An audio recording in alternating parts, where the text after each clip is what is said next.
deep dive. We take stacks of sources and try to pull out those key insights for you. Today, we're diving into a really profound story, one of remembrance, of principle. Our source paints this vivid picture. A small village, golden fields, tall palm trees, quiet night sky, and under a crescent Muharram moon, there's this young boy, Zaid, asking his grandfather, Baba Noor, well, why everyone's so quiet and dressed in black? Okay, let's unpack this. What's really going on here? It's striking, isn't it, how the scene itself sets the tone. Baba Noor, he gently explains that this is Muharram Haram. It's one of Islam's holiest months. And crucially, it's not for celebration. It's for remembrance, deep contemplation. It signals right away this isn't just about sadness. It's, a collective reflection. Right. And Zaid, like any curious kid, asks the simple but huge question, remembrance of what?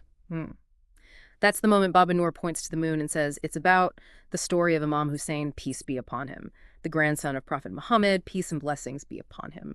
And he calls it the greatest sacrifice in human history. Now, that's a massive claim. What makes the story resonate so powerfully even now? It is a massive claim.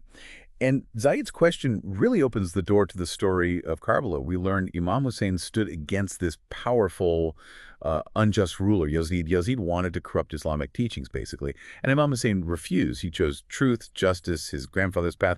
What's really fascinating is it wasn't just about fighting. It was a moral stand. He knew the stakes were incredibly high. So not seeking conflict, but absolutely unwilling to compromise on principle. That's a key distinction. The source really brings Karbala to life. Imam Hussein travels with his family, even children, and just 72 followers. Facing thousands in Yazid's army, they endure 10 days, the heat, the thirst, hunger, just imagine.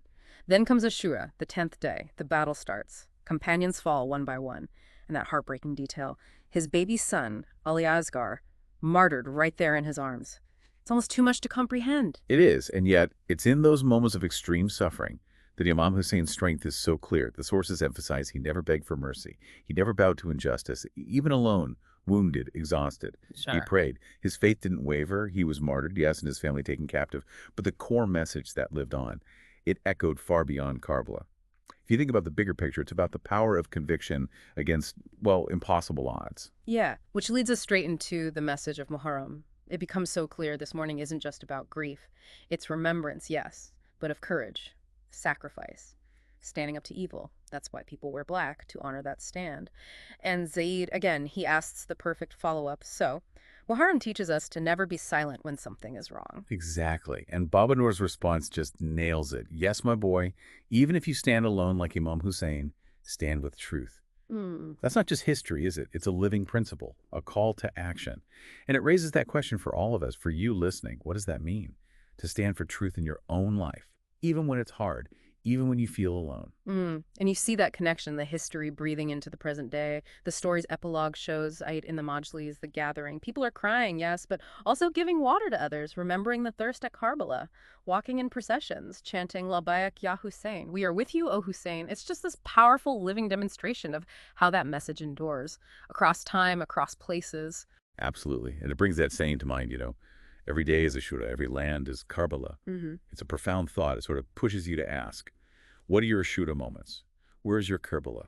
What does it really mean to embody that spirit, that stand for justice and truth, right where you are, right now? And the story ends with that image of the Muharram moon, shining not with joy, but with the light of remembrance, truth, and hope. So what does this all mean for you? Maybe it's a reminder that some stories born from sacrifice really do light the way. They encourage us to find that strength in our own convictions, to not stay silent when things are wrong.